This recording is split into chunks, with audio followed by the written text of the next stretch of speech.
Welcome, everybody. Before we get started, I would like to acknowledge that we're in an amazing place. We're in the People's Forum. So I would like to give the word to Ryan so he can introduce us and welcome us to this beautiful space that is hosting us today. Ryan? Thank you. I have another one too. Thank you all for being here. Welcome to the People's Forum. My name's Ryan. I'm the general manager here, and this is always a really exciting week for us. We're able to host many organizations that we don't get to host any other time of the year because of what's happening at the United Nations. And today, especially at this very moment, there's an event happening here and on the main level and in the mezzanine that I think each could be aptly titled the same title as this event. So I hope that you all are able to speak to other folks that are attending other events and connect and build with other people. But I just wanted to speak for a moment about the People's Forum and to welcome you all here. The People's Forum is a community space. It's a cultural and educational space. And it's a space that really exists for organizations to use to build with one another and to build the movements that can bring about the change that we need in the world. We've existed since 2018, and we have been able to host thousands of organizations in that time. We've been able to sell tens of thousands of books from our bookstore that you saw when you walked in, 1804 Books. And we've been able to have hundreds of thousands of people come in attending events like this or as students or in various other capacities. But right now, the People's Forum is under deep threat. We're being targeted by Congress, by the current administration in the United States. They're accusing us of many things, but the one thing that we're guilty of, if anything, is building movements that can bring about change and bringing organizations together that through their very existence and organizing people, the Trump administrations and others see as a threat. Because we're under threat, we're trying to do things to make our organizing more sustainable. So instead of being here in Midtown in this building, where the rent, as you can imagine, is very expensive, we actually just took up a really exciting step, which is that we purchased a building in downtown New York City, near Union Square, and we have absolutely no money left. So what we're in the midst of right now is a fundraising campaign so that we can continue to host organizations and organizers like you all and continue to host the programming that we have for many years at this point. So if you're interested in supporting us, the main thing that we're doing right now is having a fundraising campaign. When you walked in, you saw these near the front. And you can find more information here. But in addition to that, I'm sure there's a variety of skills that people have in this space. And if you have any ideas or can assist in any way in this project, we would love to speak more with you. So find me after this event or anyone else here at the People's Forum, or just grab one of these and contact us afterwards. But with that, I'll hand it over to you all. And thank you all for being here today. I'll leave the mic down. Thank you, Ryan, and thank you for hosting us today. It's my pleasure. My name is Natalia Green. I'm from Ecuador. I'm the director of the Global Alliance for the Rights of Nature, and I also serve as the secretariat for the International Rights of Nature Tribunals. And it's my pleasure to welcome you all today. We're going to have two panels regarding the tribunal and the work of the tribunal. And we're going to start with this amazing panel with some really relatively news that is regarding the launch of the verdict of the MVP pipeline case. We were very lucky to listen to this case on June 1st, 2024. And we're going to listen from this amazing panel of speakers about the case, about what is it about. We're going to have two of our judges and the co-secretariat, so you can learn more about the MVP pipeline case. And of course, that case is so important during a week like this, in Climate Week, because what we need to do and the call that we're doing as a tribunal is to end the fossil fuel era. And we're going to listen to one of the cases about the impacts of fossil fuels in the territory. And I think this is like a really important call that we're doing during Climate Week, especially because we're not only asking for the end of the fossil fuel era, but we are asking for the the recognition of the rights of nature. And that's what the Rights of Nature Tribunal is about, bringing a platform from civil society, an ethical platform where people can present their cases and where land defenders can talk about the work that they're doing, but they can also bring the voice of nature to these platforms where you can have an amazing panel of judges that, because of their ethical and moral trajectory, they represent the voices of the people and they represent the voices of nature themselves. So we're very pleased, and after a lot of work, to tell you that the verdict of the MVP pipeline case is ready to launch, and we're going to be starting that launch today, and we're going to follow that launch in Belen during COP30. Thanks to the ask that we received from 7 Generations of Service to organize a tribunal in your own territory. So I'm going to give the floor to Shannon so she can tell us more about it. With Shannon from Movement Rights and part of our executive committee of GARN, we were very lucky to be the co-secretaries of this tribunal. Thank you, Natty. And thank you, everyone. Yes, my name is Shannon Biggs. I'm the co-founder and director of Movement Rights, which is an Indigenous and women-led organization working on promoting the rights of nature. And I'm also part of the executive committee of the Global Alliance for the Rights of Nature and part of the Judges Assembly for the International Rights of Nature Tribunals. So I don't know if you can tell, but rights of nature is a really big part of my life and what I do. And so it's my pleasure to be here and to have this conversation and follow up. So a few years ago, several years ago, I met in person for the first time, knowing Dr. Crystal Cavalier-Keck over many years on Zoom and online, and her work with the Occaneechi Band of Saponi Nation and other grassroots groups trying to stop the Mountain Valley Pipeline and the south expansion of that pipeline. And through grassroots organizing, they successfully stopped that pipeline again and again and again, only to have Senator Manchin take that victory away by shoveling it into an absolutely unrelated bill with no discussion and no opportunity. So, even before current activities, we've had a lot of very undemocratic aspects to our own government that go against not only as a violation of Indigenous peoples and communities, but as a violation of the rights of nature. And so with that, we've been working with 7 Directions of Service and Crystal to help raise and highlight this issue as a violation of the rights of nature. And so it was definitely our privilege to help co-sponsor the tribunal that was presented, a beautiful first Indigenous-led tribunal in terms of all of the judges for the Mountain Valley, the case against the Mountain Valley Pipeline at the Yisaw Tribunal on Crystal's territory. And that was a really important aspect of this tribunal as well, was that it was Indigenous communities that were rendering the judgment, which is what we're going to hear today. So it's my great pleasure to introduce 3 speakers for this panel. Dr. Crystal Cavalier-Keck, who is the case presenter. Thank you, Crystal. Casey Camp Hornick, who is a Ponca elder. She is also the co-founder of Movement Rights and the chair of the Global Alliance for the Rights of Nature Indigenous Council, and was the first, led her tribe and the Ponca Nation of Oklahoma to become the first to recognize rights of nature on U.S. territory, on U.S. soil. So thank you. And last, I'm really pleased to introduce my good friend and colleague, Heather Milton Lightning of the Pasqua Nation.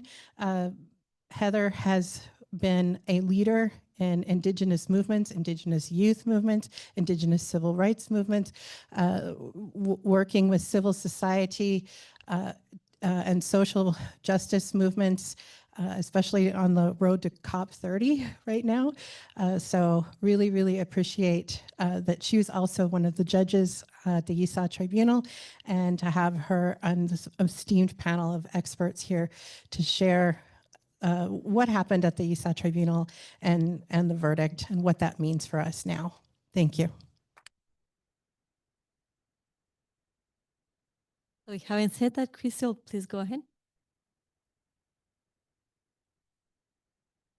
There we go. Okay. Thank you so much. Mikudamin Chin Kyohei, Nahal Pipi say, Mi Gokahane say, Mima Crystal, Mima Okanichi Saponi, Mima Mebin Watiwa. So I just gave you a greeting in my traditional language.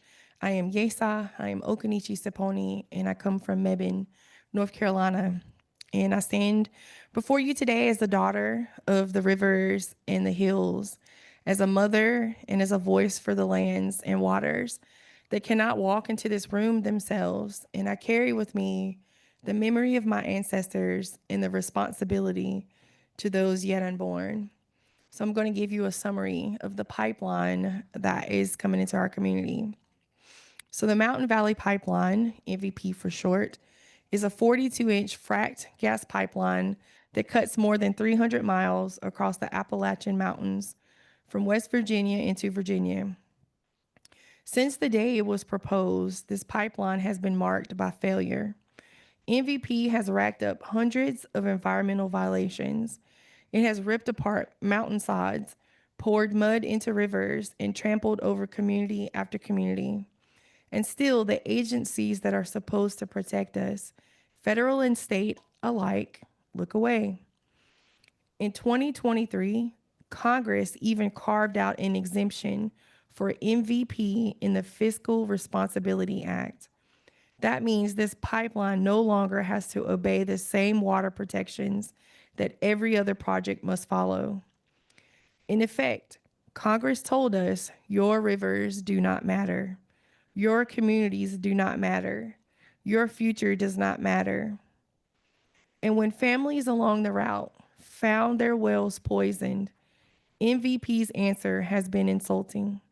Plastic water bottles handed out as if bottled water could replace a spring or a river or a way of life. Coming through my territory is the Mountain Valley Pipeline Southgate extension, which we are currently fighting. MVP wants to expand this pipeline into North Carolina, and it is called MVP Southgate. When that was first proposed, the Southgate would have been 75 miles long, but because of relentless resistance, lawsuits, and grassroots power, the developers were forced to shrink it to 31 miles. They pulled out of Alamance County entirely, currently where our tribal nation resides. That is a victory for the people, but the fight is not over. Southgate still threatens the Dan and Roanoke River basins. These are rivers that are in our ancestral territory. It still seeks permits that has already been denied once before an environmental justice grounds, and it still puts our communities and waters at risk. So to understand this struggle matters, we have to talk about the law. In the United States, two doctrines shaped how water is treated. In the East, under riparian doctrine, the right to use water belongs to landowners along the banks. So as long the use is deemed reasonable, in the West, the prior appropriation doctrine took hold. And first in time, first in right, meaning whoever got there first can control the water. Whoever first diverted the water for a so-called beneficial use had the strongest claim. These doctrines were written to serve agriculture, mining, and industry.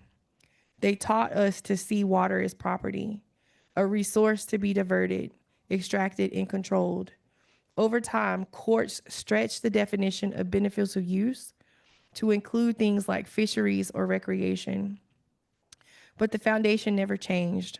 Water is a commodity, not water is a relative. The MVP Southgate will cross more than 100 rivers and wetlands. The route cuts through karst landscapes, which are fragile limestone with caves, sinkholes, and underground streams. Scientists have warned for years that this is one of the worst places imaginables for a pipeline. In 2024, a landslide in Giles County cracked open the slope beneath the pipeline, only a short walk from Tawny's Cave. It's evidence.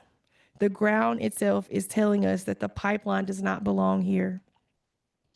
And despite these warnings, despite these failures, the company continues to push forward. Pipelines do not only harm people, they unravel entire ecosystems. The MVP threatens endangered fish like the candy darter, which depends on clear, shallow water. It endangers mussels and plants that only exist in the Dan and Roanoke watershed. The James spiny mussel, the golden seal, it drives away birds, disrupts bears, and even imperils bats, already on the brink of extinction because of this white nose syndrome. When we lose these beings, we lose more than a species. We lose pollinators, seed carriers, insect control, keystone species that hold entire ecosystems together. And we lose the relatives our ancestors prayed with and depended on for survival.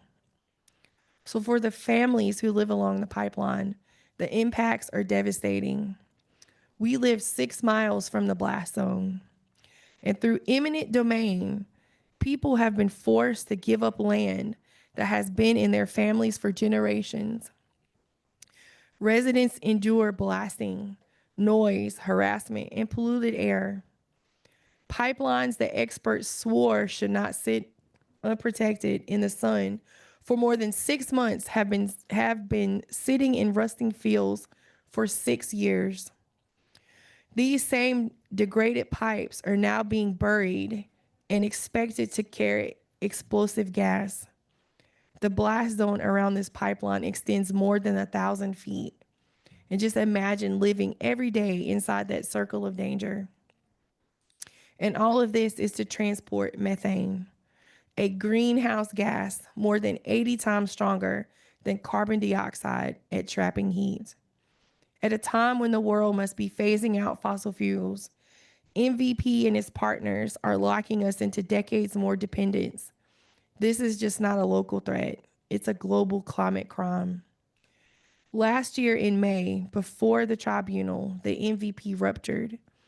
A metallurgical analysis confirmed what many of us feared. The wells failed. So when they put the 2 pipes together, they failed. The steel could not hold the pressure.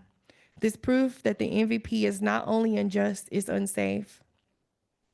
The Charleston Gazette also reported on wrongful termination lawsuit by a former MVP welding instructor. He was fired after trying to uphold legally required welding safety measures during the final stages of the MVP construction. This shows us something critical. Not only are communities sounding the alarm, but even workers inside the project have already raised safety concerns, and they were punished for it. Meanwhile, 2 corporations, MVP and the Williams companies, are now competing to build overlapping pipelines in the same corridor between Virginia and North Carolina. Regulators are considering approving both, even though the companies admit one pipeline could handle the demand. This is not about energy security. It's about corporate profit. And in North Carolina, the Department of Environmental Quality has posted Mountain Valley Pipelines LLC application for a Clean Water Act Section 401 permit for the Southgate extension. The developers recently altered their plans when they changed the route, increasing capacity and enlarging the pipe diameter. They went from 24 to 34. This is the same project that DEQ rejected in 2020 and was deemed unneeded risk. Now it is once again under review, with the Federal Energy Regulatory Commission considering amendments to the project. One of the most dangerous parts of the plan is MVP's proposal to cross the Dan River using horizontal drilling direction. That means crews would drill under the riverbed, going under. Drilling brings massive land disturbance, and in these hills, everything runs downhill into the river. Sedimentation and turbidity from construction threaten to suffocate the fish, the plants, and aquatic life.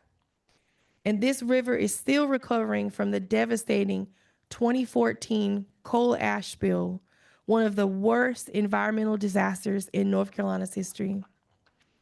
Southgate is only one of 3 pipelines proposed to cross this single rural county. MVP Southgate, Transco Southeast Supply Enhancement Project, and Enbridge T15 Reliability Project.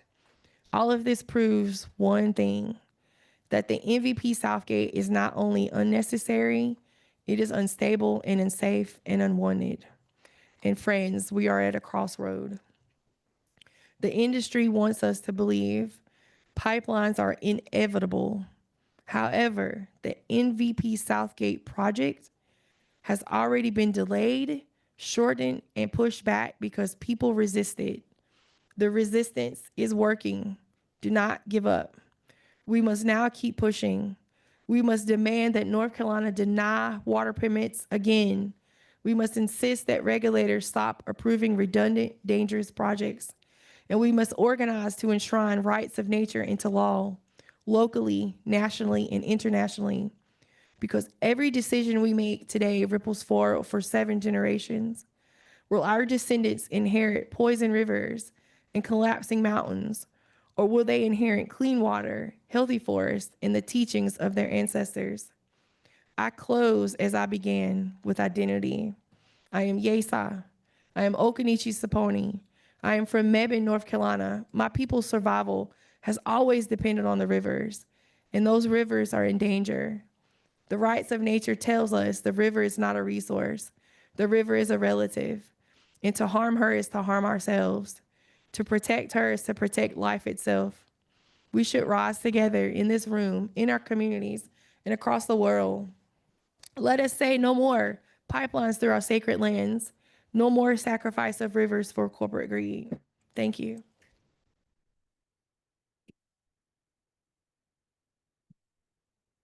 Thank you, Crystal, for that amazing presentation of the case. As you can see, that's the reason why we wanted to present it during Climate Week, because it's like, I think, the most emblematic case that we have in the US for the tribunal.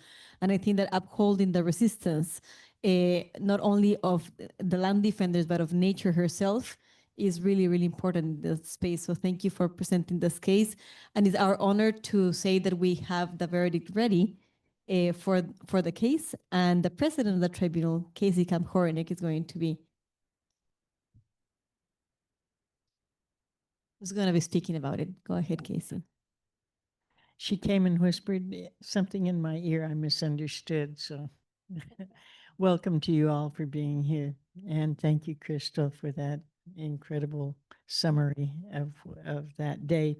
It's really difficult to describe that time that the Indigenous Council was part of the first ever fully Indigenous tribunal, from the judges to the verdict to the folks that were giving the information.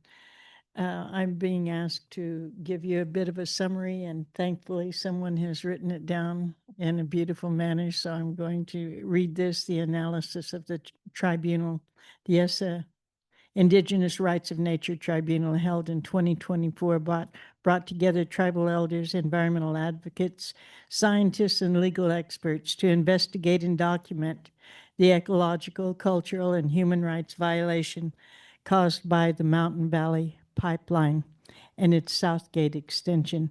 This indigenous-led forum operated as a civic and ceremonial tribunal grounded in natural law, indigenous sovereignty, and international legal frameworks such as the Universal Declaration on the Rights of Mother Earth and the United Nations Declaration on the Rights of Indigenous People.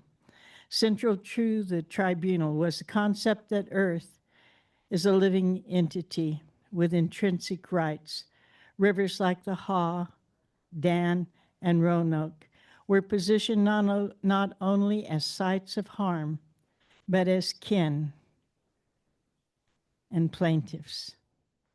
The tribunal advanced a legal philosophy rooted in relational responsibility and kinship rather than extraction and ownership.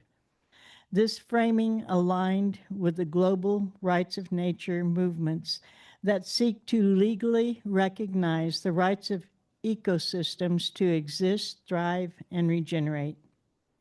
Unlike conventional courts, the ESSA Tribunal asserted a parallel legal jurisdiction rooted in indigenous law and spiritual authority.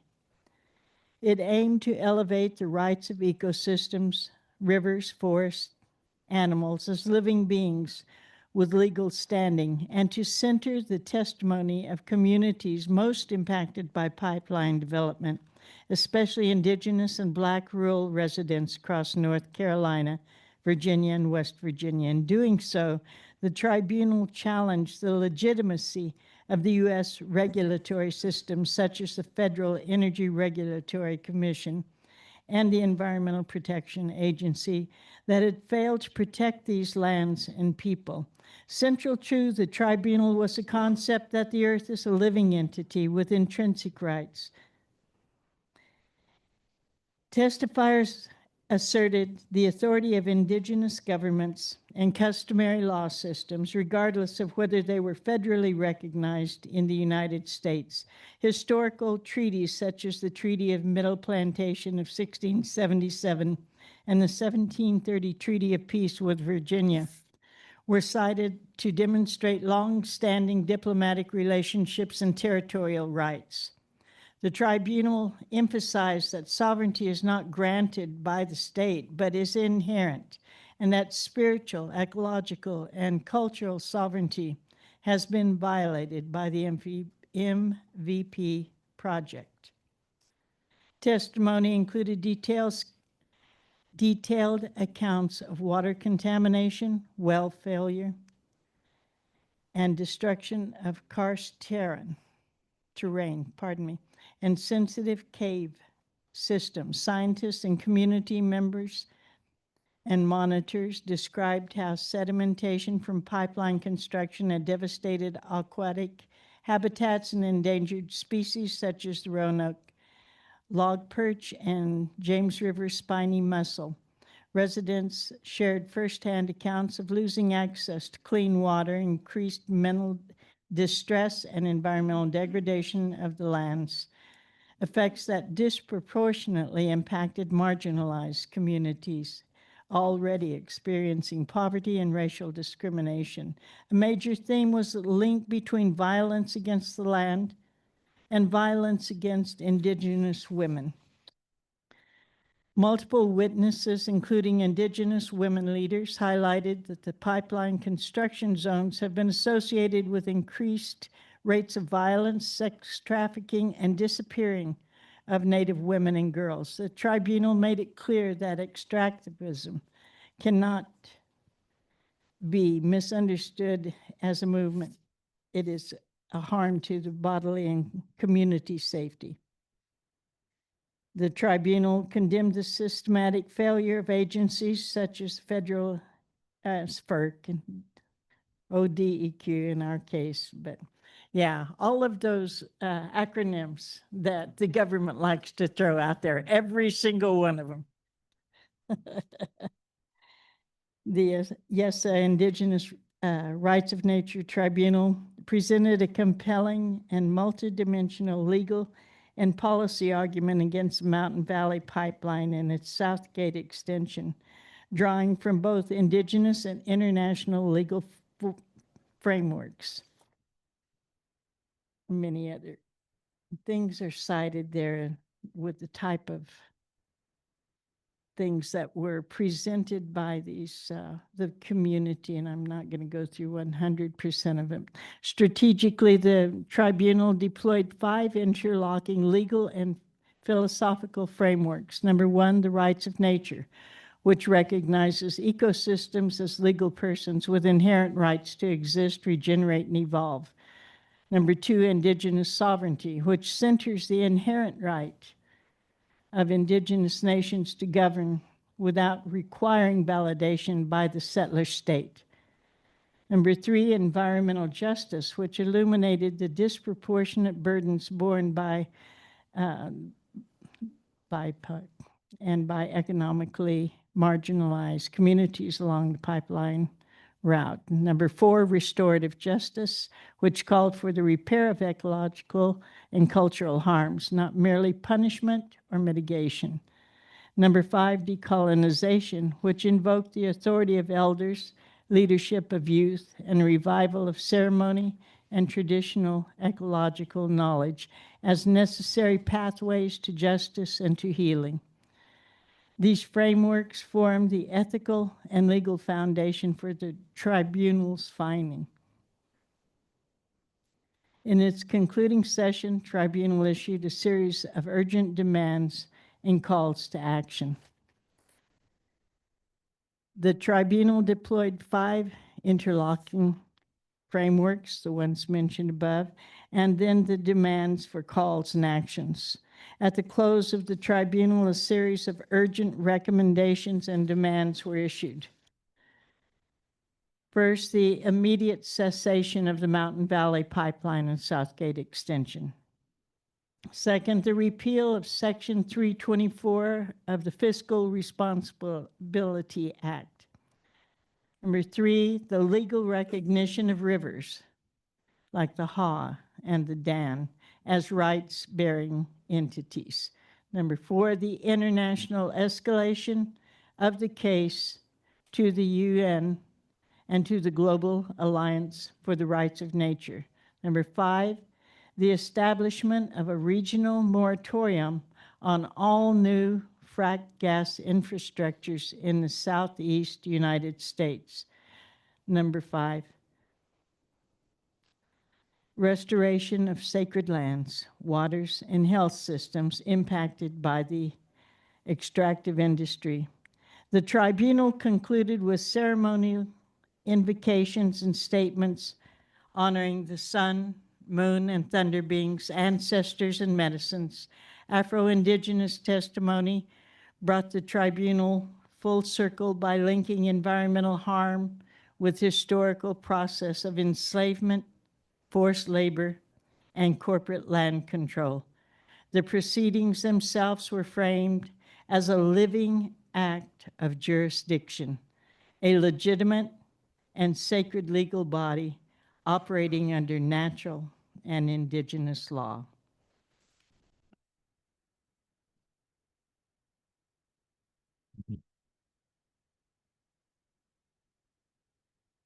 Thank you, Casey. And you can all check out the whole verdict that will be available at the tribunal page, rightsofnaturetribunal.org. And of course, making it available, I think that 7 Generations of Service will also share it around with the YESA Tribunal page.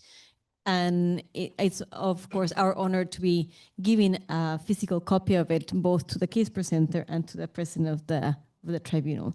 And now we will listen from Heather. I was just liking to add a few comments here.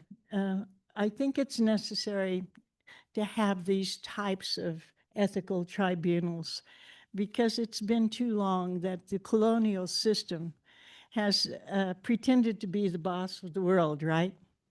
Those are single entities that are bought and sold by the extractive industries and that are trying to destroy the very future of our mother, the earth, our father, the sky, and all of the relatives that are living at this time. It's necessary for these tribunals to take place by the people, for the people, in truth, and by the indigenous people of these nations that truly understand that there is a way forward in this type of world that we're living in today, that it's necessary for us to understand that natural law is the only law that will continue to exist long past the so-called democratic law that has been imposed upon us by the colonial system.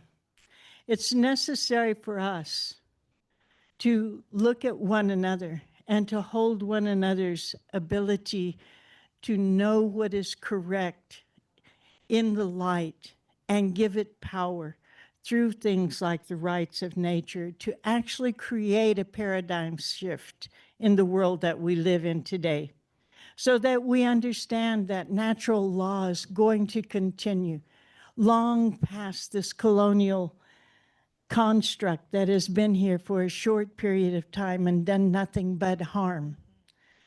That we will take the power back into the situations that will lead forward so that we have a place for our great, great, great grandchildren. That it's time for us to continue to warrior up, to put on those pieces of power wherever we go, wherever we stand, whatever portion of Mother Earth gives us the information to stand for her, wherever the rivers flow that need our help.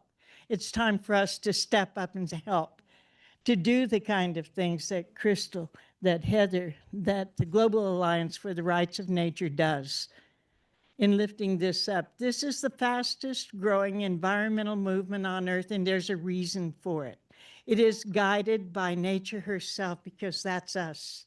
We are nature. We're part of that river. We're part of that mountain. We're part of that tree.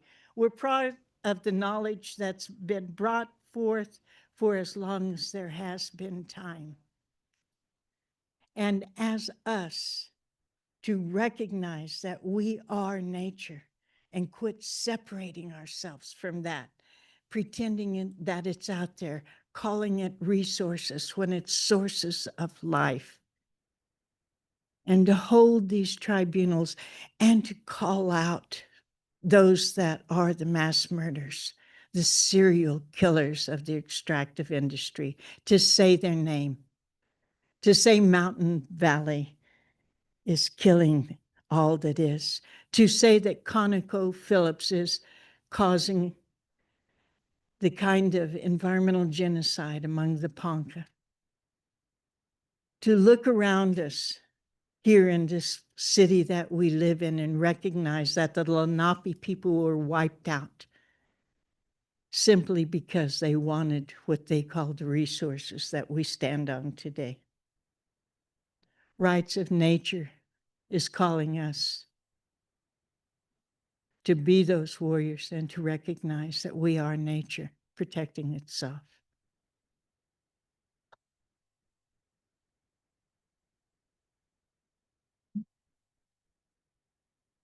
Okay, good afternoon. My name's Heather Milton Lightning. I'm from Treaty 4, which is part of southern Saskatchewan, a little part of Manitoba, and a little part of Alberta, which is the southern part of Canada. I'm about 3 hours north of the border. That's where my community is. I guess the first thing that I want to say is I really want to thank Crystal and her husband, who's sitting back there, and their community, and all the folks that came and organized. This was such an honor to be in their community, on their territory, to be a judge at this tribunal. And it was really, really extraordinary that it was Indigenous led. It just had such a different flavor because, you know, a friend of mine always said, like, sometimes we just need to gather. You know, we need to be around each other because we feed each other's spirit when we gather, right? We need each other. And this was one of those moments where industry was invited, the government officials were invited, the pipeline executives were invited, none of them showed up. They were offered the opportunity to speak to themselves at this tribunal. And of course we offer that, right? But none of them show up. I think the thing that was really beautiful about this tribunal was that all the experts were people that deeply loved the land. and gave expert testimony as experts, and we recognize them as experts. And that also means that we recognize our own elders as experts, that traditional knowledge is really wisdom and way more equivalent than PhDs and master's degrees in academia, et cetera, right? Because we understand that our knowledge is science, our stories are science and technology, and so much knowledge wound into something. And I think this is one of the few organizing tools that we use that really uplifts the voices of communities. And I think that's really important, you know, especially as landowners that we're Black, that have been there, that have experienced, that come from the experience of slavery, to talk about now that we have a home, we finally have property that's in our name, we're finally free, and now we're gonna be poisoned by this pipeline. And to hear that story from elders from that community was really, really important in that moment. So I really want to appreciate Crystal and her people and all the folks that organized this, because it was really important to hear all of those stories. I think the thing that really was interesting is the experts talked about the tiniest organisms and the mussels and all of the animals. And that was also really important and gave us the scientific story behind it. But they were so passionate about their work. And I think that's also really nice. You know, reflecting back on the process of climate change and the climate negotiations and the COPs and UNFCCCs, like, to be perfectly frank, this was the first time where science and Indigenous people started to come together because we were saying the same thing. Normally, we're very adversarial because our traditional ecological knowledge, our stories, our oral history is never recognized by science until they can prove that what we're saying is true. And so I think that's the other thing that I appreciate about this tribunal, is what we're saying is truth. So we don't need science and technology to acknowledge our truth, that we acknowledge it first, and then science can back us up. So I think for myself, the other thing that I really wanted to appreciate about this process is that, to me, it's one of the ways also when we talk about things like restoration, reclamation, decolonization, and all of these fancy words and terms, this is the way that we do it. This is the way that we bring to light these stories, and that we bring to light the opportunity to give these judgments. And as a judge, it was a lot to sit there all day and listen to these stories. It was really emotional. And that's a really good thing, you know, because oftentimes when we're at the UN, everything is dissected, right? Like, racism goes here, environment goes here, human rights go here, but they never overlap. And I think that's the brilliance of it, right? Is that everything is taken apart. Whereas Indigenous people, we weave everything together, and that's our brilliance, is that the knowledge that's heavy and deeply resonant is so simple that anyone could understand it. And that's the brilliance of Indigenous people.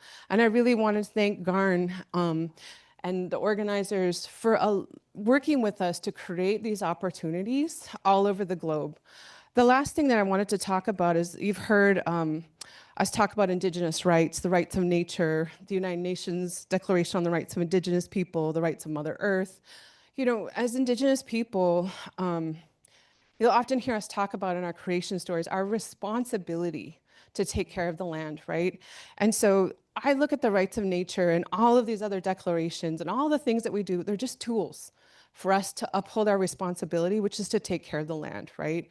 And this has been a really great tool in terms of the rights of nature, because I feel like Indigenous people, we've always said these things, and we'll use whatever tools we have to. And even if we don't get heard at COP, we'll still be there trying to organize, trying to use whatever tools are available, whether or not that's the UNCHR, the UN Commission on the Human Rights, whatever bodies that may look like. If that means that we have to go to the financiers of these projects, whatever that looks like, we're going to use those strategies to do what we can to protect the earth, the water, the land, et cetera. And so I just think that it speaks so many volumes that this is such a fast growing movement, because clearly it's working, right?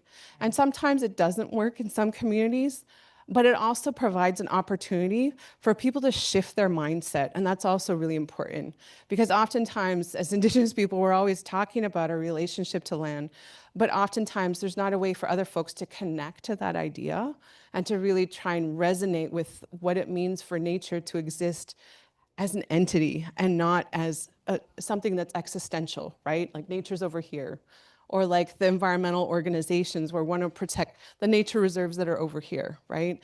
And so I think that's also really important for us to figure out ways and strategies that we can decolonize our movements, we can decolonize our work, and we can use these type of processes to really have a moment that's very empowering for ourselves, for our people, and moving forward. So I think I just wanted to give that in a very short nutshell, and I really wanted to appreciate all of you for being here. Thank you so much.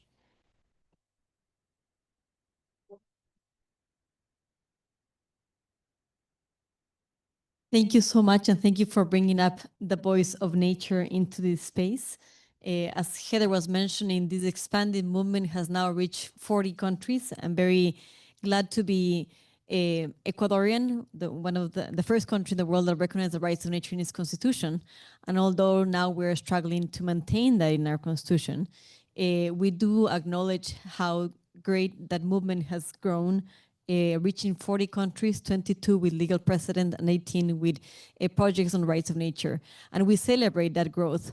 And although it's not yet in like all mainstream media, it should, because the people are getting organized and are getting organized to bring the voice of nature and uphold the rights of nature.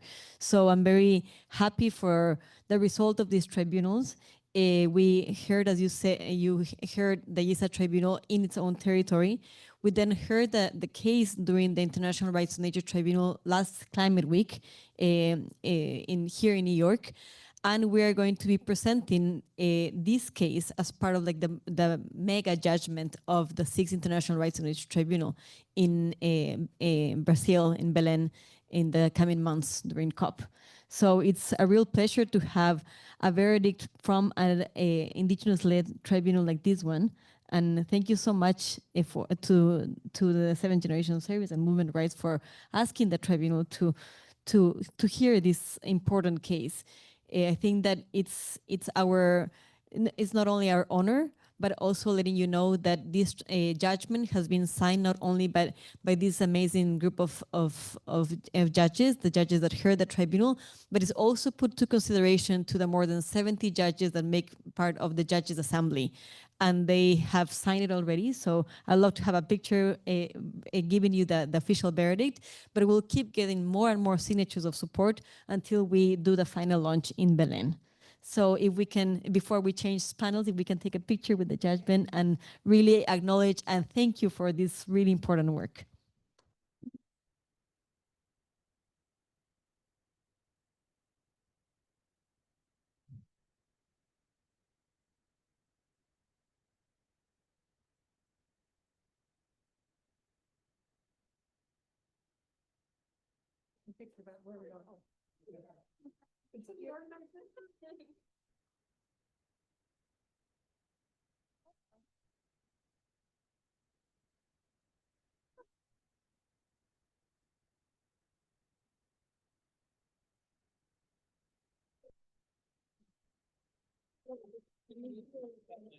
I was like, I didn't know.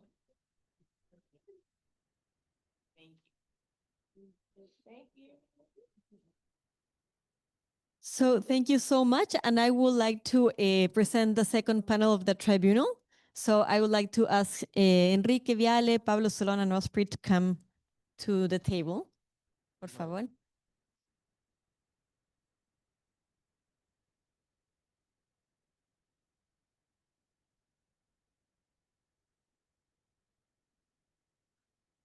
Somos los cuatro, ¿sí?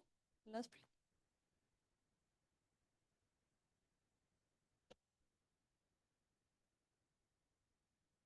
Thank you so much, and thank you everybody for being here.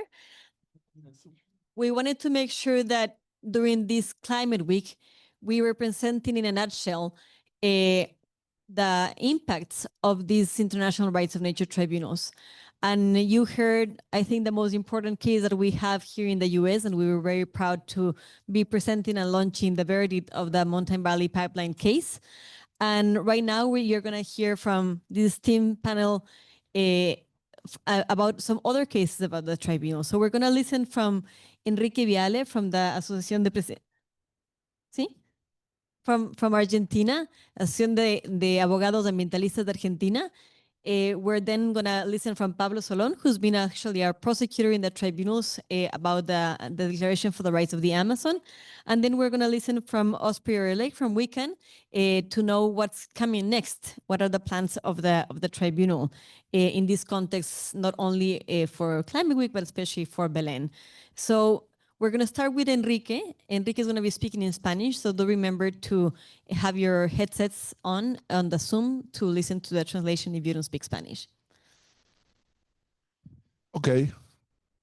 All the people speak Spanish. No. ¿Entienden español todos? Do you all understand Spanish? Wonderful. If not, you can use your headphones. Well, thank you so much. Again, with the International Tribunal for the Rights of Nature, of which I am so honored to be a part of since its beginning. We've been able to accompany the work of the tribunal in different parts of the world. My name is Enrique Viale from the Argentinian Environmentalist Association, or Environmental Lawyers Association of Argentina, and we've been working alongside the Global Alliance for the Rights of Nature, GARN, also since its beginning. So it's a true honor to be part of this tribunal. And we do this, I'm gonna repeat some of the things that I said in the previous event, whomever was in the previous event, so sorry. I see a couple of you, but not many. But we need to talk about this. First of all, rights of nature for us are not just an ethical relationship that we should have with nature. We, as part of nature, it's also recognizing nature as a subject of rights. It's a true alternative. It's one of the main aspects that we have to take into consideration to turn around this polycrisis that we're going through. Because we can't speak only about ecological and climate crisis, but as our peer Maristela Svampa says, there are different crises that have joined together, because that's why we speak about polycrisis. We feel that to recognize nature as a subject of rights, and I'm with Pablo, who was one of the pioneers who promoted the rights of nature at a global level many, many years ago, when many of us were just starting to study it. Pablo came in with a lot of knowledge, and he's very important to this movement. But this is a true civilizational alternative, because it fronts one of the stronger elements of the current economic systems, of the irrational capitalism that we are facing, that merchandises everything.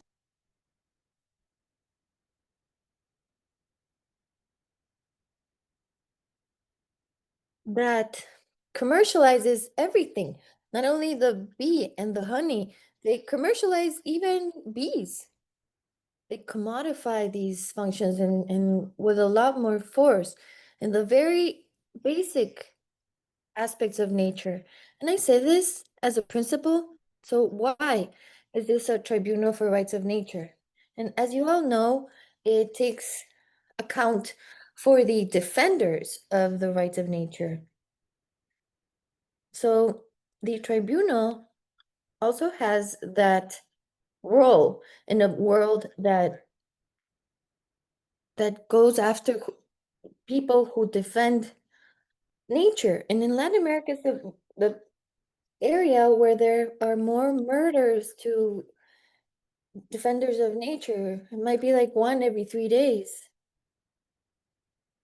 But these are alarming numbers in Brazil, in Mexico, Colombia, Central America, where there is a victim that comes because of, or the victim that is a victim because they defend their territories. But I can tell you about certain cases that I participated in. And one of them had a lot of consequences. I think that Pablo will talk about this, and then he's going to talk about what he does with the organization that he works for. There was a highway that was going to be built in the Tibnis National Park. You might have listened about this case. You might have heard about it. So this was a struggle with local organizations. And I think we organized one of the best local tribunals because we went to all the territories. We visited some communities and the highway was not built. Obviously, it wasn't just because of the tribunal. I'm not saying that, but it's because of the work that many local organizations have been doing for lots of years. But the tribunal put its gave a hand to this situation. So we had a very emblematic case in our country in Patagonia. We have the second, some of them say the third largest non-conventional hydrocarbon reserves in the world that is called Vaca Muerta. Have you heard it before? Have you heard about this? Have you heard of Vaca Muerta? I'd like to know if you've heard about it. Vaca Muerta is huge. And this deposit needs to use fracking because the environmental impact is huge.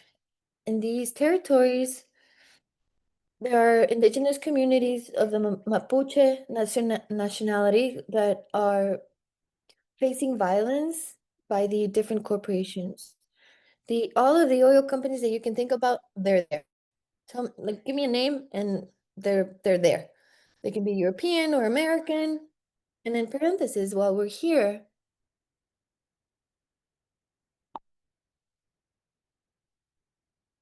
and then they received the visit of Javier Milei. Have you heard about him? He's a bit crazy, huh? The one with a chainsaw. We laugh, but it's very tragic. Sometimes I want to cry.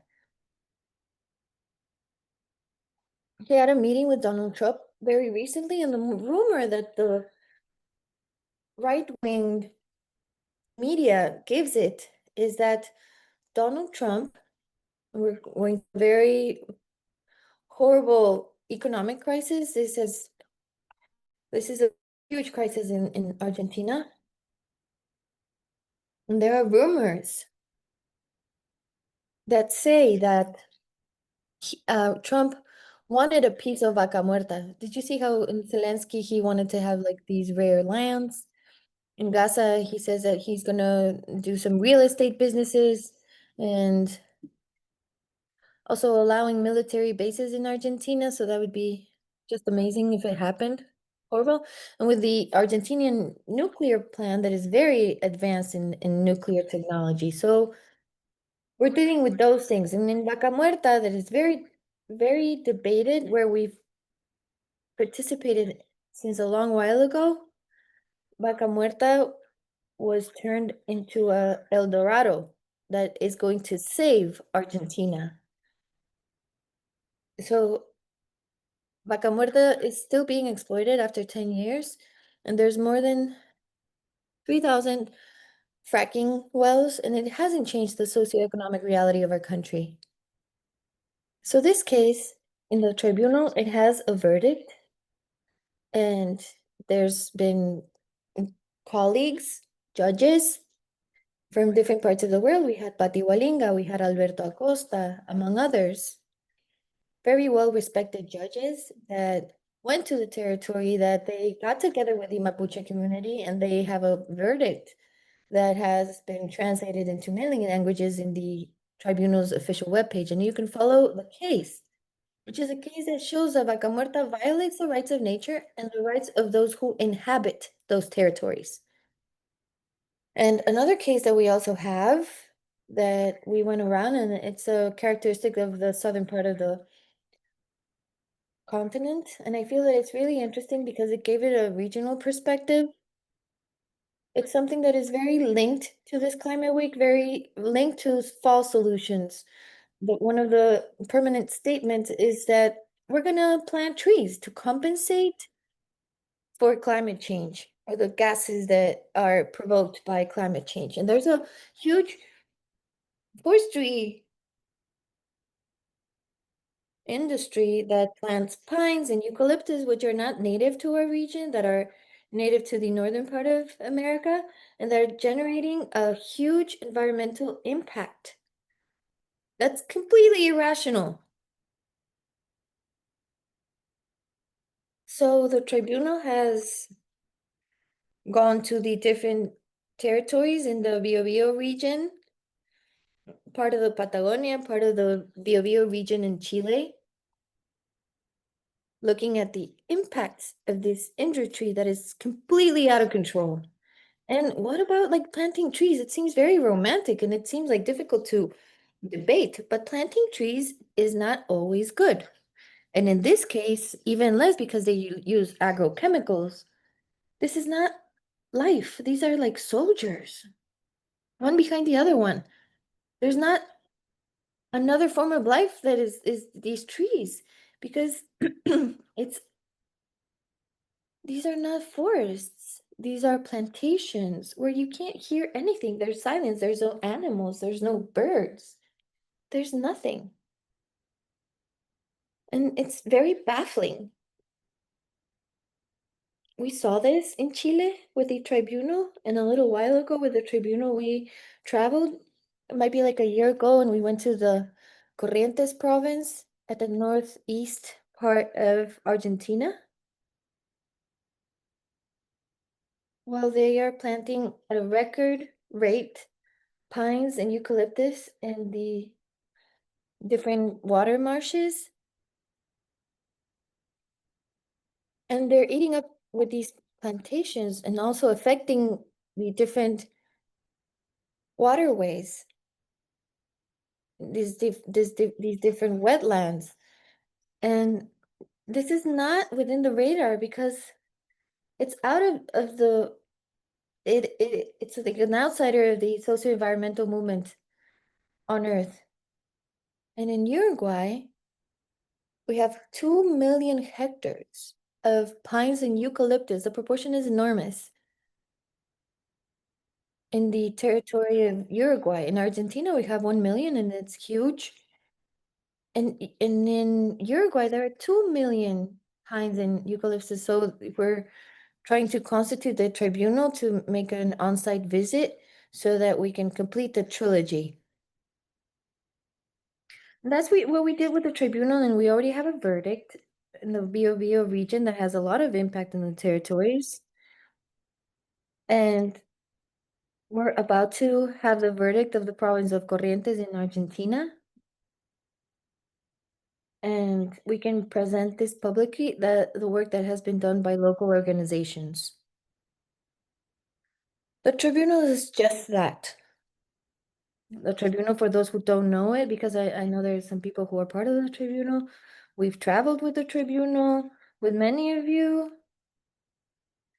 And we do very important work that empowers local communities that I feel is essential, with the verdicts that are ethical verdicts. Yes, it's true. And we give them the value of these judges that are very well known for their reputations, ethical reputations. And this has generated a huge impact, and they have supported the different local organizations. For me, it's a true honor to be part of the tribunal. And just to tell you that the tribunal has a lot to give. Still, we're going to travel to Belém, to the COP in Brazil. And we're going to keep moving along and moving forward with a lot of conviction, wherever there's ecological and social injustice, and the tribunal is going to try to be there. So thank you so much, and thank you for your attention. Thank you, Kike.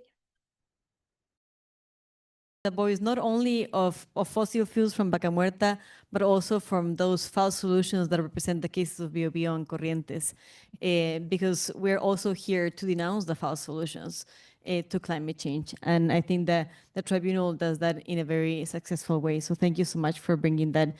And next, we're going to listen from Pablo Solón from Fundación Solón. Pablo has been our prosecutor in the case that we presented in Glasgow during the COP that happened in Glasgow in 2021, if I'm correct. and listening from the long case that happened after the Amazon case was presented. So Pablo, I'll give you the floor. Thank you very much, Nati. I'm tempted to speak in Spanish, but Nati said that I should speak in English, so I follow my boss. Yes. Well, this is a very interesting case because when we had the tribunal in 2025, the issue was that the Amazon, so the entire ecosystem, has its rights that are being violated. It's not a river, it's not a specific forest, it's not a mountain, it's the Amazon. A very broad ecosystem that covers more than half of South America.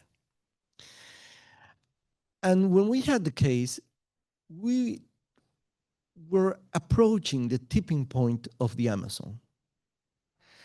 The main argument that scientists brought on the table was that you don't need to deforest a forest until the last tree to kill it. If you deforest a forest by more than 20%, 25%, the forest, that ecosystem, starts to die in itself. And scientists have pointed out that in the case of the Amazon, we were at that time approaching that tipping point. Deforestation had already reached around 20%. I'm speaking about 2021. And of course, this was a huge violation to the entire ecosystem. The animals, the rivers, the mountains, the people that live there, the biodiversity. But the issue is that probably we have now in 2025 reached that tipping point. So the discussion among scientists is if the Amazon is already in the tipping point. Last year was a terrible year. We had, so they have how many trees, you said? 1 million, 2 millions. You have 1 million. We had a deforestation in Bolivia of tropical forests of 1.5 million hectares. And Brazil had a deforestation of 2.7 million hectares. I'm speaking just about last year. So with that huge amount and impact of deforestation of tropical forests, of course, the discussion now is, have we already entered that point of no return in the Amazon? And maybe, Nati, it's time to convene a new tribunal on the Amazon because I think the situation has reached that point. And what is more critical is that scientists know it, the media says it, the academics say it, and things got worse. There are countries like my country, Bolivia, that recognizes the rights of nature. According to our law, the Amazon has rights. There is a judicial sentence from a tribunal in Colombia that recognizes that the Amazon has rights. But still the Amazon is being depleted. So the challenge that we have now is not only to recognize the rights of the Amazon, but how are we going to implement it in practice? How are we really going to make it a reality? Not only in legal papers or in ethical sentences, but in reality. And I think this is the challenge that we face. We had a very important meeting of the Pan-Amazonian Social Forum in Bolivia last year, we all agreed to draft and present a declaration that recognizes the right of the Amazon and to try to push for it in all the countries, all the 9 countries that are part of the Amazon. But we also said, come on, we also have to build a strategy from the grassroots.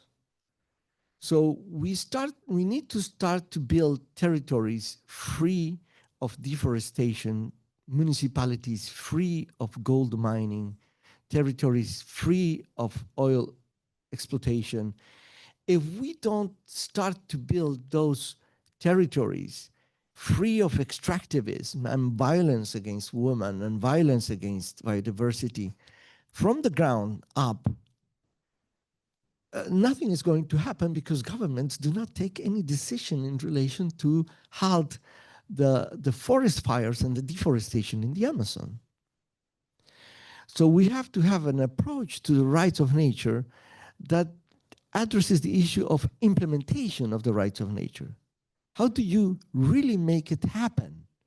And you make it happen in your local area, in concrete territorial places that we can replicate and escalate in order to build some kind of firewall against the expansion of gold mining or fires. So I think we are at this moment because the tribunal has led the case of the Amazon. It's a subject that has rights, but 5 years later, we are seeing what is happening. And I just want to finish sharing another experience in relation to this issue, because we have to be more creative now. So I come from a meeting in Indonesia.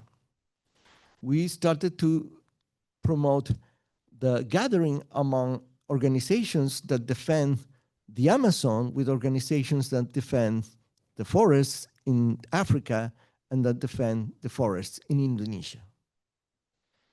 And we had a very interesting discussion. I just want to highlight one thing, a new concept that came out of the meeting just 1 week ago. Let's build a new kind of internationalism. Internationalism has been always internationalism of women, of workers, always of human beings. But this is a new time where we need an internationalism of forests like the Amazon, like the tropical forests in Africa or in Indonesia, because the fate of the forests in the Amazon are linked to the fate of the forests in Indonesia and in Africa. So we have to have strategies that are global. So at the same time that we need to build these grassroots strategies to build territories free of mining, deforestation, we need to build new kind of strategies of international campaigns, solidarity, and actions to preserve the rights of tropical forests, to preserve the rights of the Amazon. And just one last thing. Sadly, what we're going to see in COP30 is not an alternative to solve the issue of deforestation. We're going to see in COP30 an alternative to commodify forests even more. If you all have heard about carbon markets, now in Belém, Brazil is going to launch a new mechanism of finance based on private investments. And it's going to be called the Tropical Forest Forever Fund, TFFF. So while we are trying to prevent and defend the rights of these forests, on the other side, we see the development of more and new false solutions that we also need to confront in order to save and preserve the rights of the Amazon and all the tropical forests of the world. Thank you very much.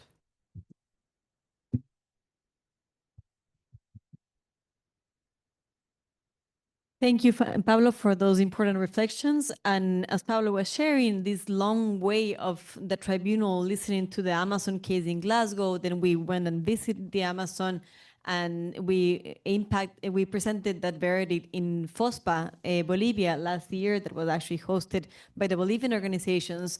Right now, the work of the Global Alliance for the Rights of Nature, especially, and with the support of the tribunal, is to be presenting the Declaration for the Rights of the Amazon. This is something that came up from FOSPA with many other organizations from the Amazon. And we presented it recently, a month ago, in the Amazon Dialogues in Colombia. And we are hoping to keep pushing for that in COP30 in Brazil, because it's extremely necessary that the voice of the Amazon is heard by herself, by the voice of the Amazon, and not necessarily of the presidents of the Amazon or the Amazon countries. So that is the ask that we're doing as civil society, is to declare that the Amazon is a subject of rights, and that is what we'll be also promoting during COP. And having said that, that will lead us directly into Osprey Lake. She's the director of WICAN, and she's going to talk to us about what is happening in Belen in the coming months, and also what is the link, of course, with what we're looking at right now during Climate Week, and what's the importance of rights of nature in this context. So go ahead, Osprey. Thank you so much. Good to see you all. Thank you for being in this very unusual space that is very unnatural, not even a window here. So thank you for hanging in there, for being sort of in the basement here. It's good to see you all. And thank you to my panelists. Both of you have worked so hard on rights of nature for years, so it's an honor to sit with you. And of course, Nettie, who's the boss, as Pablo said, and to the previous panelists too.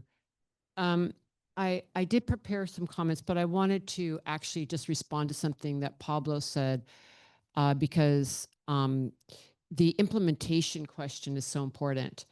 And, just to put it in short terms, we're here for the UN General Assembly. Many of us are getting ready to go for the COP. Here we are I'm living here in the United States. It is very clear that we're in the throes of fighting an authoritarian government. To put it in short, how are we going to move from these current systems that we're in that are terribly destructive to the living systems of the earth and to our communities? And we're in the fight for our lives, just to put it very simply. We're in the fight for our lives because the wealthy elite are consolidating their power faster and faster. And this colonial project that has gone on for centuries is also gaining more and more momentum, while at the same time, more people are waking up to the catastrophe that it is. So we're living in just such an amazing time, truly, where this clash of society and the fight for we the people and our beautiful planet could not be more stark. And that's one of the things that excites me about this work around rights of nature, is that it is bringing forth a paradigm, a worldview that is a pathway out of this current very destructive imperial system that we live within, that has to be dismantled and transformed.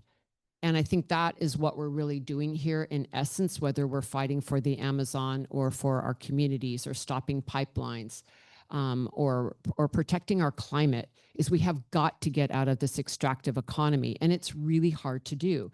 But the thing that rights of nature can do is to really give us a vision, a technology, a mechanism, a legal framework to take on our current systems.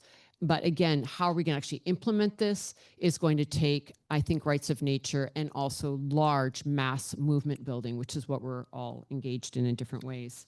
So Natty tasked me with discussing sort of this transition of, where we've been, as you've been hearing on these panels over the past year, hearing from others about the International Rights of Nature Tribunal and these delivered judgments from New York and Toronto and from the MVP case, ending the era of fossil fuels and holding corporations and governments accountable for their role in climate and ecological crises. And we're hearing, the call that more needs to happen with the Amazon, and I couldn't agree more. But I think what's interesting about the Amazon case, as Pablo pointed out, it's not a specific river or a certain town or a certain particular part of an ecosystem. It's like looking at like entire regional areas that need to be protected. And I think we need to think of rights of nature in that sense of regionally and holistically. So now we're going to Belém in Brazil for COP30, and we're bringing all these threads together to amplify global voices and to also launch a new policy initiative to secure nature rights and protect future generations. And so on November 11th, we're going to have the 6th International Rights of Nature Tribunal. This will be like the 3rd tribunal of the accumulation of this past year. And there we will be having an event to create a new pledge for Mother Earth. So it's another way of, you know, we can play their game too. All these corporations and financial institutions and governments go to the COP to make their pledges. Well, we're going to go make our own pledge. We're going to go make our pledge for Mother Earth. And so we're working to ensure that the space that we're going to be having in Brazil is more than just a one-off event. It's a deep call for a global reckoning and a visionary space to reclaim our collective future. So again, we need to have a vision, a path, our own way of creating space for ourselves, and that's what we're going to be doing in Belém. And for those of you who might be new to these tribunals, while they're not state sanctioned, they do carry enormous weight in civil society. They influence global discourse, legal frameworks, and grassroots movements. So even though the tribunals may not be something we can hand over to governments for them to implement, we have seen its impact on the ground, like in Bolivia and other cases. And we also demonstrate how this work can actually get done legally. The tribunals also create space for Indigenous voices, as you heard today, frontline communities and defenders of the land, water, and culture to speak directly to the world, so we can also be able to be heard in different ways. So many times when we go to the UNFCCC, we don't get to really hear directly from the most impacted communities. And so we need to create our own way of being there. And why are we doing it at the COP? Because we want to go where we will be heard equal to governments on a world stage, which is where this work belongs. I'm skipping ahead here a little bit. I do think as we recognize we're living through a planetary crisis fueled by rising authoritarianism, extractivism, fossil fuel dependency, and false green solutions, which we've talked a little bit about today. In the midst of this, governments, Indigenous peoples, frontline communities, the business sector, and all aspects of civil society will be in Brazil for COP30. And it's important to note that Belém, in case you don't know, is located at the gateway of the Amazon. And in many ways, the Amazon sits at the heart of these extractive economic struggles. Yet it's also placed pivotal to our climate justice movements and solutions. So much power has come out of the Amazon. A lot of this work around rights of nature, as you've heard, comes out of Indigenous worldviews. And as Natty mentioned, Ecuador is the first country in the world to bring rights of nature to their constitution in 2008. So I think we need to really go to the global south, to go to the Amazon, and allow ourselves to be influenced by that forest, influenced by Indigenous peoples, and really welcome the fact that we're there. There's a lot of work to actually get us to Belém. It's not convenient.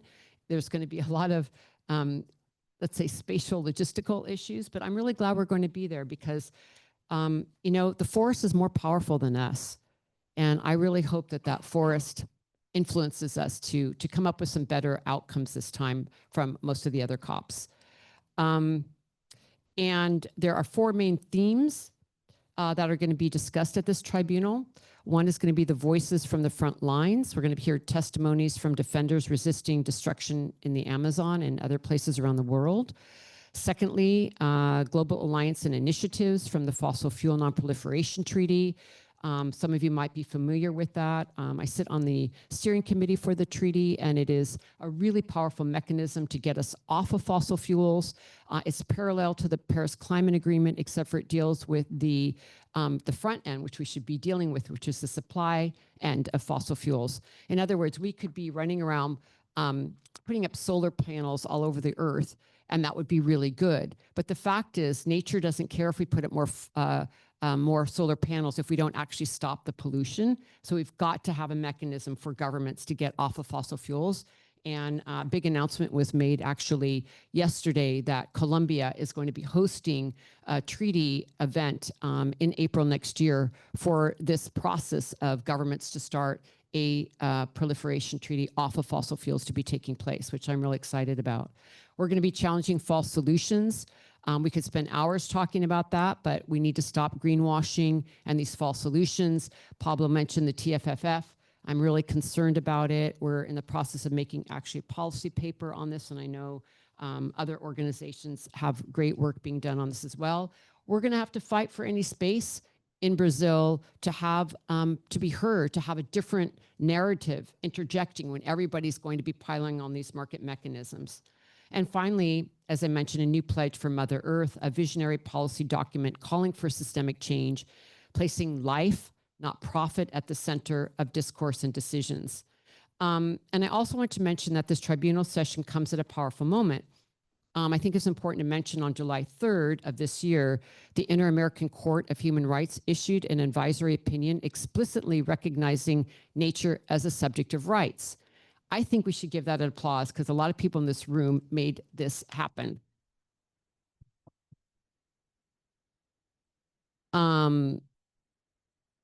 This is the first time the court affirmed that nature itself, our rivers, our forests, our animals, and ecosystems can hold legal rights.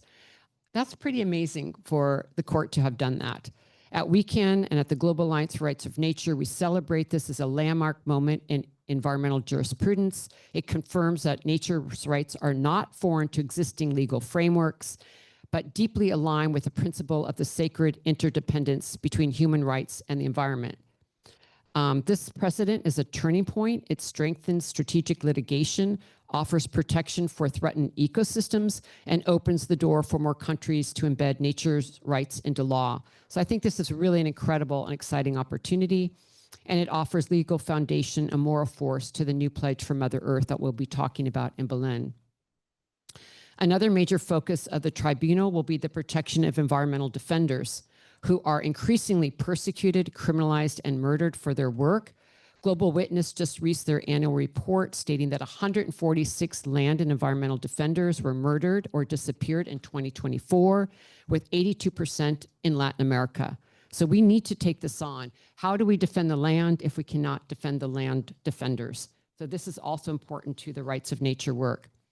So as we prepare to go to Brazil, it's imperative to recognize the risk that indigenous and frontline defenders are taking to protect their territories and subsequently our entire planet. The tribunal will present its official policy on the rights of defenders of Mother Earth and call for international frameworks that guarantee their protection and honor their vital role in strengthening life. So I think it's important as climate disruption and environmental degradation increases globally. It could not be more important to highlight that exploitation and extractivism is a result of patriarchal societies, colonization, racism, and capitalism, which are all based upon the same systems and ideologies of power over and exploitation of women, indigenous peoples, people of color, and the land. And it's clear that the global community needs to address these systems of oppression in an intersectional manner to move towards justice and real solutions, and Rights of Nature can offer a vital pathway in this effort. What we are seeing in our collective work globally is that people's movements are rising to say no to the commodification of the Mother Earth and our sky. Our earth and our atmosphere are not for sale. We don't want our sacred earth, water, and air and our forests in the marketplace. You know, it's enough is enough. We don't want these carbon offset schemes. We don't want biodiversity schemes. We don't want carbon credits. We don't want these ineffective net zero pledges. These are false solutions to the climate crisis. And what we want is to see pollution stopped at the source. It's really not complicated. We want the harm to stop. Extractive economies need to be transformed, and governments, corporations, and actors, and all of us want to live with respect and reciprocity with Mother Earth. We just can't keep taking and taking, or simply, we humans won't be here. We just won't be here. Our future generations won't be here. And like Mother Earth's immune systems, we're seeing all over the world that people are rising up in our communities like Mother Earth's immune systems to fight for mother life. And part of what we need to do in this struggle is to change our legal systems. And I think that's where Rights of Nature is so, so powerful. And as we've been talking about, over 40 countries have now been engaged in Rights of Nature work. I won't go through all the lists, but I'll just mention the Ponca Nation that Casey talked about, the Yurok tribe in California, in Spain passed an initiative granting legal personhood to the Marmena Lagoon. We've seen there being Rights of Nature cases in the Wanganui River in New Zealand. So also for you to know, we've also won a hell of a lot of cases. It's working. Like, you know, kind of outside of these constructs, cases are being won. And I think we need to really celebrate that and know that this is working and demonstrate over and over again that we can stand up to these systems of oppression. So let's get rid of these false solutions. Let's bring Rights of Nature to Belém in a really powerful way and beyond, because Belém is just one stop along the way in this transformation we're in. And I just want to close by saying that I thank you all for being here. And I really hope that this has planted a seed in you, that we have this transformative framework called Rights of Nature. And it needs to be spread all over the world. These seeds need to go out everywhere. And these seeds need to grow and be implemented. And we have this tool to fight with. And I hope you'll fight with us. Thank you.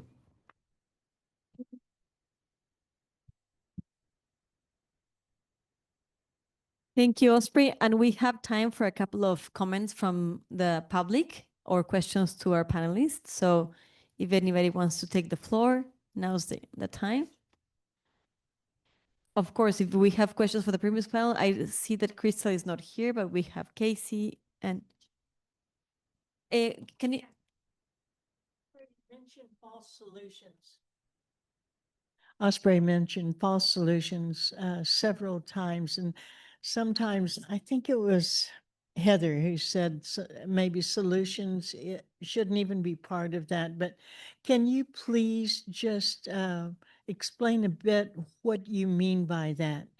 Because it has to be circumvented, but unless people know what the issues are, then sometimes we're not going to be able to counteract them. Thank you. Thank you, Casey. Why don't we take just like a couple of questions, and we have one directly here for Osprey. Questions or comments from the public? I have a question. Hi, my name is Kai Miller.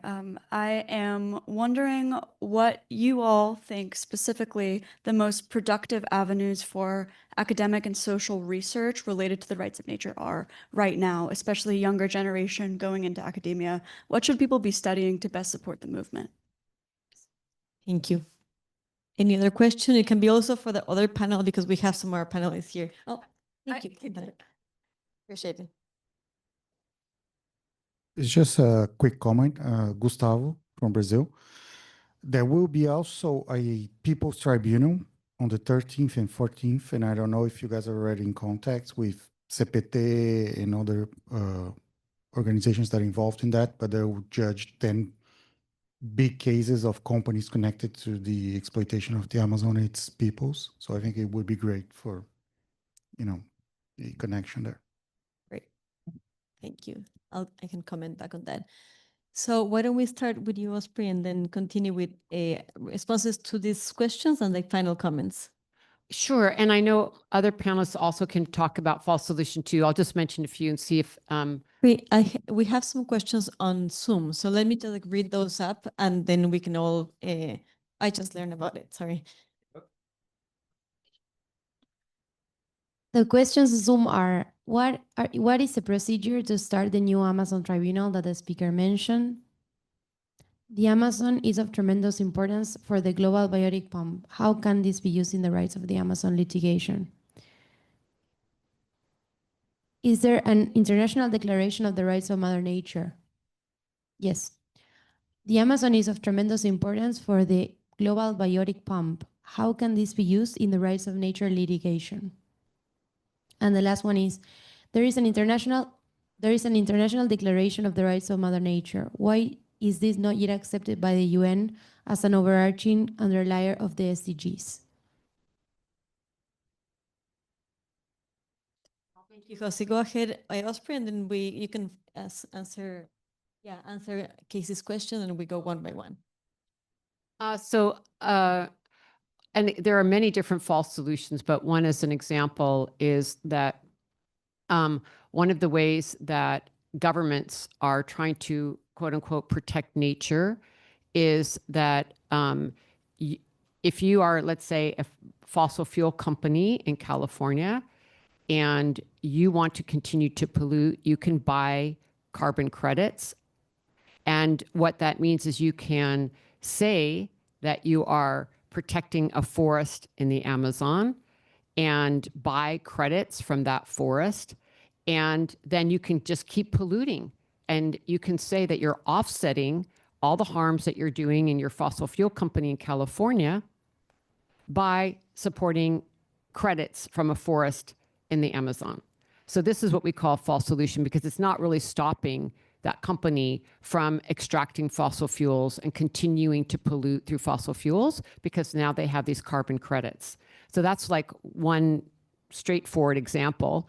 And there are many others, geoengineering, which is to be able to alter scientifically our atmosphere with unproven technologies that are quite dangerous, and say that we can put these different filters up into the atmosphere, and then they're going to deflect the heat, which we don't know if works, which are also very chemically polluting.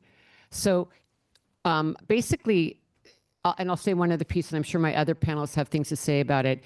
It's all these different ways of sort of kicking the can down the road from stopping how we're living and stopping pollution right now and continuing to pollute, and find different ways for corporations and companies to offset the pollution that they're creating right now through continuing to make money and actually make money off of the pollution itself, and never actually addressing what they need to be doing, which is to stopping the harm and transforming the economic system that we're in.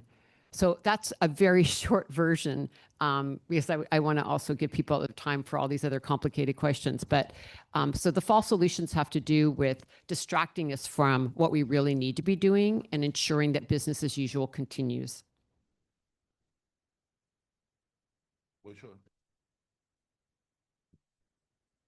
Bueno, Thank you for the questions. I don't know who needs to use headphones. I want to think about the place. I really love this place. I love that it's in the heart of Manhattan. I feel this is a place of resistance. And we were told at the beginning that they have a lot of issues, so now we have to be with you all and many things. With the topic related to false solutions, we can also add that with Bolivia we share, and with Chile as well, what companies call the lithium triangle, one of the places where there's the greatest concentration of lithium in the planet. And that's being invaded by these lithium mining companies with the discourse that they're saving the planet, which is a green discourse, which is called green colonialism. Because the copper minings, the historical ones that have destroyed many territories, copper is also being used to save the planet. But to me, the most emblematic ones that are linked to these false solutions is the fact that these electric automobiles that use lithium batteries, that it seems that they're going to save the planet. I don't think that we can go into that so much. We're working with indigenous communities, with 36 indigenous communities. And at some point, it'd be wonderful if the tribunal could visit this territory, and it'd be amazing to get Pati Walinga from the indigenous community of Sarayaku with the different indigenous communities that live in the northern area of Argentina. It would be an honor for Casey to come see what is going on in another part of Argentina. That there are 36 indigenous communities that have lived there for centuries in harmony with the salt reservoirs, and they're being displaced to go live in cities, in these small and medium-sized cities. And it's just not a good way of living. And also the environmental impact, properly said, has this lithium exploitation, and it will last probably 15, 20 years. So we're going to sacrifice a whole territory for 20 years. There's no lithium in the world to replace the individual automobile. There's not enough lithium.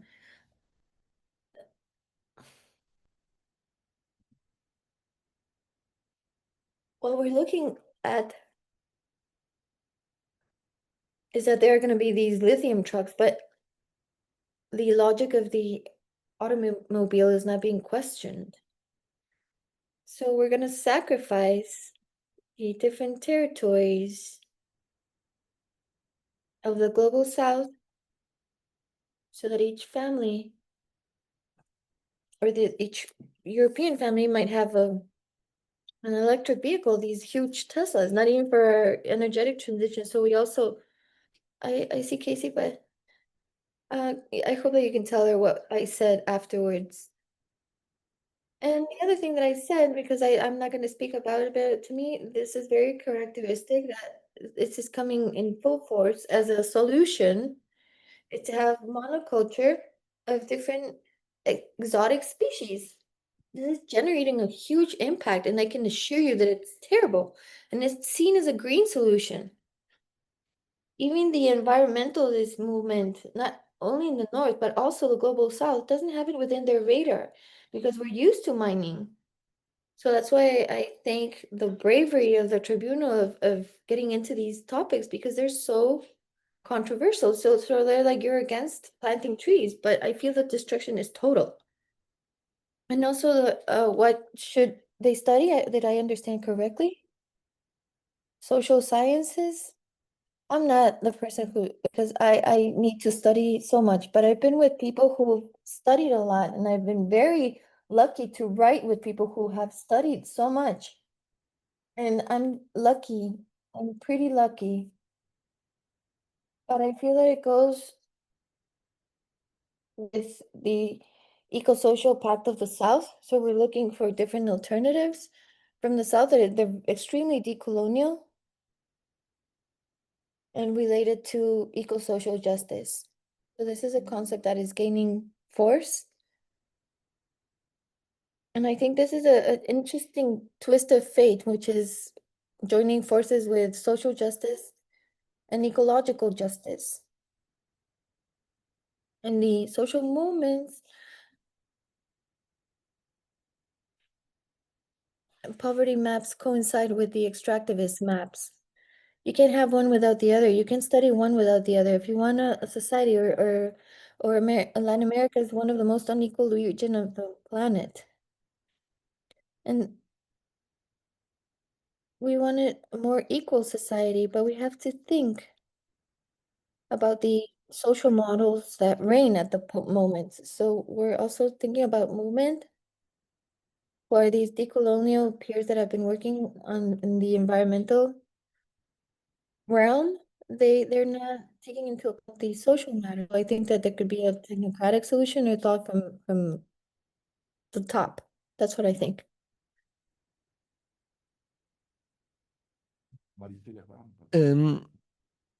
Very briefly, just in relation to false solutions. When we speak about false solutions, we mean a proposal that doesn't address the root causes of the problem and distract us from the problem, but even worse, makes profit out of the problem. So what we have to do in order to address deforestation, for example, we have to address the issue of the expansion of big agribusiness. We have to halt oil exploitation. We have to halt gold mining. But instead of doing that, what they discuss in the case of the UN and the UNFCCC is offsets, carbon markets, how you can offset what you do here, how can you buy permits to continue to pollute. And as Osprey has said, it's not only at that level, geoengineering is a new level. And I would say that we are moving very fast. The latest report of the IPCC highlights that, okay, the solution, since we didn't do our job, now is carbon capture and storage, which is a way of geoengineering. And now we have also false solutions when it comes to finance. So everybody says, okay, we need finance for climate change, finance for the forests. And so they have come up with this idea that says, okay, we're going to get $4 billion per year for the forest, for almost 1 million hectares of forest in the world. And where are we going to get them? Are we going to get them from the funds that are going to fund military budgets around the world? No. Are we going to get them from subsidies to fossil fuels that is public money? No. We're going to get it from private investors. We're going to ask them to lend us $100 billion that we are going to invest them, and with the return, we're going to pay them back, and also we're going to have a little share for the forests.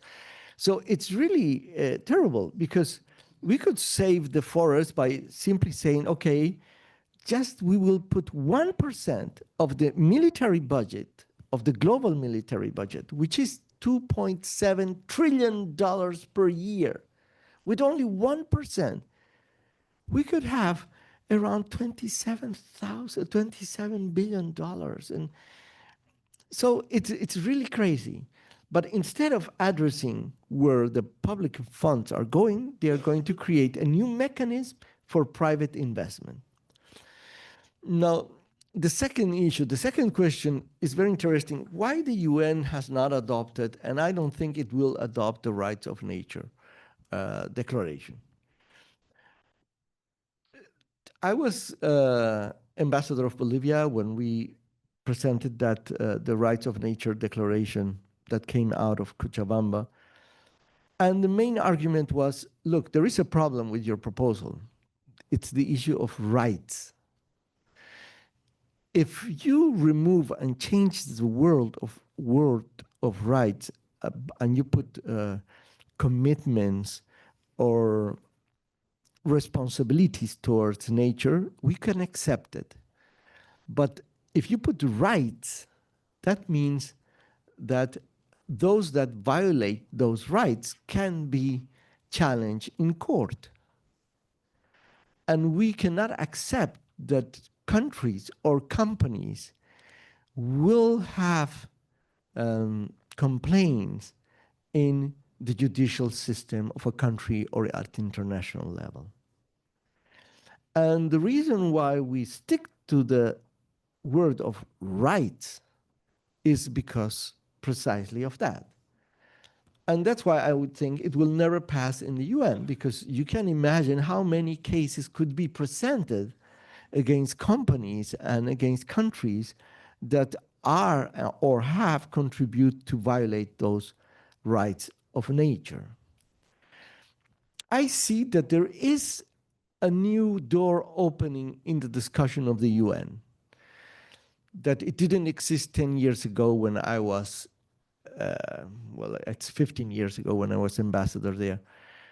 It's the issue of a non-anthropocentric approach to the crisis of the planet. I think that currently, at the UN level, there is the understanding of the majority of countries, I'm not speaking about Trump and the US, but of all the rest, that there is an issue that we cannot have only strategies that are anthropocentric. We have to have strategies that are non-anthropocentric if we want to move towards the fulfillment of SDGs, for example. And I think this debate has opened, and you have language and discussions that do not speak about rights of nature, but it starts to speak about non-anthropocentric approaches to this issue. And finally, to your question, I think I would say you should study science or mathematics or law or social sciences or economics. Everything goes to rights of nature. It's not only social science. I really think that if you study physics, you will come to the point where you reach rights of nature. So in my point of view, we are just in the first steps of rights of nature. I think rights of nature will develop even much more.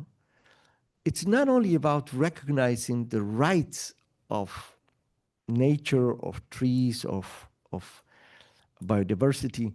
It's about how do you think a new kind of economic system that doesn't have humans at the center, but that has at the center all living beings, the complete system of the planet. So I will be very happy when we have more, I will see that we advance when we have discussions that go into economy. What is this economy that is not human-centered? And even more, democracy. What kind of democracy do we need in order to comply with the rights of nature within a non-anthropocentric democracy? What does a non-anthropocentric democracy mean? A democracy where not only human beings are represented, but also nature. And we need to develop mechanisms that allow nature to be represented in that democracy. So really, when we are speaking about rights of nature, this goes far well beyond the recognition of rights. It's a whole different way to organize the politics, the political system, the economical system, the judicial system. How are we going to bring nature not only to be a case, but to be part of the tribunal? That's the challenge. Why do humans have to judge? How do we hear the voice of nature as part of the jury? So I think we're really at the beginning of the issue, and we have to, in all the different approaches that I mentioned, no matter what you study, if you are honest and go deeply, you will find the path of the rights of nature. Thank you very much.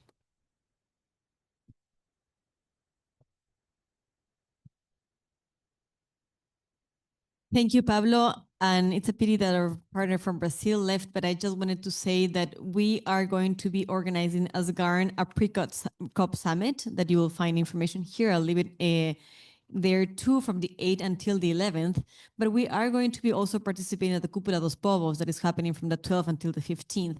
And there are actually going to be 3 tribunals happening in Belén. The People's Tribunal, the Cúpula dos, and the Tribunal for the Quilombolas, and a tribunal for women.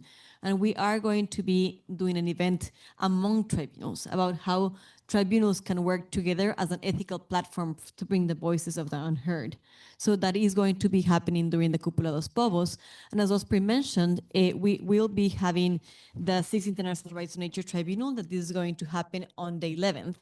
And as I was saying, this is going to be a complement of the finalization of the tribunal that we held last year here during Climate Week 2024 for the end of the fossil fuel era. It's going to be a part of the combination of it, that is how to end the mining era. Like what we want to do is exactly what Kiki was saying. Not because we want to transition out of fossil fuels, can we accept that we can deepen mining? And that is something that we really wanted to put together, because for us it's completely interrelated. we cannot solve this crisis because not only a climate crisis, a public crisis, as Kike was saying, and we cannot threaten biodiversity with like mining extraction to be able to solve the climate crisis. It doesn't make absolutely any sense, and that is why we are promoting a holistic alternative that is the rights of nature. So for us, when we're promoting the rights of the Amazon, it doesn't make any sense to be going right now at a COP that is going to be financed by Vale, that is this huge mining company in Brazil, and where the mining companies are becoming the heroes in the climate negotiations because they're providing the minerals for the energy transition. So because that doesn't make any sense, we've made this tribunal especially to make the connection between fossil fuels and the non-expansion of mining, especially as a form of colonization of the territories of the South. So before we leave, I just want you to let you know that you can grab these things. You will find our GARN website here, but you will also find the Tribunal website here, where we will be putting, for example, the verdict of the Yisha Tribunal for the MVP pipeline case, and you will find more of our cases, and you will also find, now that we're going to launch it in November, the verdict of this 6th International Rights of Nature Tribunal. So it's with great pleasure that I want to thank our esteemed panel. We're going to be putting here, everything is in the website, but also a link so you can join GARN, join the Global Alliance for the Rights of Nature, and let's make this voice bigger and let's amplify the rights of nature everywhere. So thank you so much for being here in this very special space.